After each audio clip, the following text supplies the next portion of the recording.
Hello, everybody. I just wanted to share a little something with you guys today that I was reading.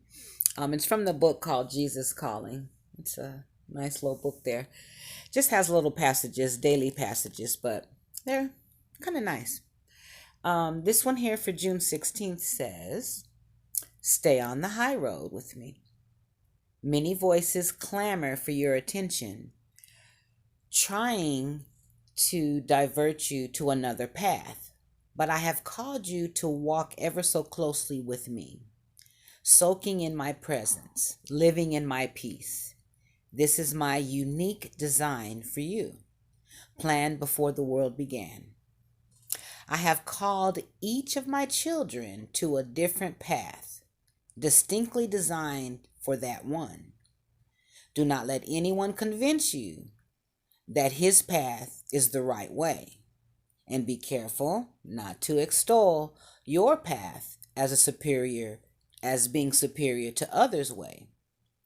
What I require of you is to act justly, to love mercy, yes, and walk humbly with me wherever I lead."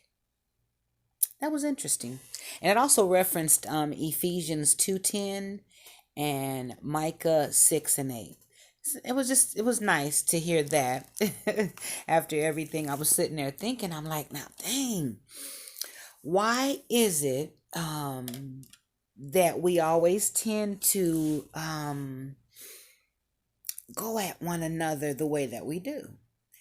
And I start thinking, okay, going back through the years, right? Going back through the years. And so when you think of, and not to just kind of use this because this is probably not necessarily the wrong time, but it's actually a good time to reference it. When you think of the Massa's house, and you got your house ninjas, you got the ones that tend to the grounds, right? Then you have the ones often, that kind of tend to the little ones, and you got your wenches, right? Well, I was sitting there thinking, like, why do we, as African American people, Black people, why do we hold on to the thought that we have to keep that mentality? I was just kind of peeping a few things, and I was noticing how people will say how they have either this big house, this big car, all of these degrees and these certificates and things like that. And it's like, no, it doesn't make them better, but each person has their own ambitions in life, right? And I don't think we should stay with tearing down the next one to get where we're trying to go.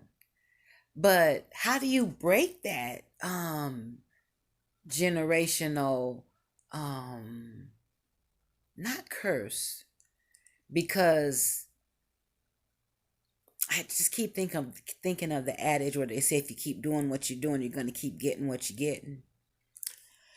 We as a people have got to stop making our counterparts or our neighbors or even strangers feel like they're less than, you're better than, that kind of thing. We don't bring one another up as we come up. Does it take you back to the old times when it's like, because if you peep some of those old movies, and sometimes I really hate watching them because sometimes it can kind of get to me, just gets to you. But when you look at how they show or they depict our people in those different roles, like the house ninja, who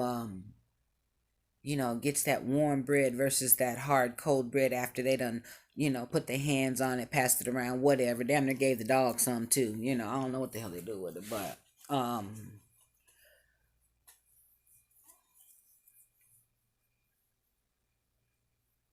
we can't keep locking our mindset to think that our next brother and sister um, is beneath us. So it's like, why can't a person share in the wealth? Why can't you work together? Well, there's no honor among thieves. So it's kind of rough because you don't know who you're dealing with. And even family will do you like that sometimes too. Sometimes family can be the worst, they say. You know, I've heard it. I've probably dealt with a time or two. Everybody ain't got the perfect family, you know. So it is what it is. But um as a people, we've got to get to the point where you don't feel threatened by another person's presence. You know what I'm saying? Um, if everyone moved and shaped in the same way, there's no individuality. And that's what I liked about that passage, actually. It just made me to realize that, not that I didn't know, but it just helps you to kind of ground and know that you are unique as a person. And so your value and your purpose in life is really what you make it.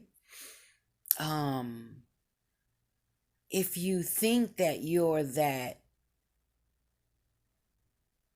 upper class, I guess, I don't know, upper, middle, lower class, whatever, and then you have the less fortunate, but it's okay to aspire to want more and be more. But you can't have those who have that complacent mind to make you feel that you're wrong for wanting better. It's okay to want better for yourself and for others. But it always feels good. It always feels good when you can help a person that's down. You know what I'm saying? Don't step on them while they down. Because karma really is it really is. But yeah, think about the passage. Hopefully you can get a little something out of it for yourself personally. If not, let it go in one and out the other. But enjoy.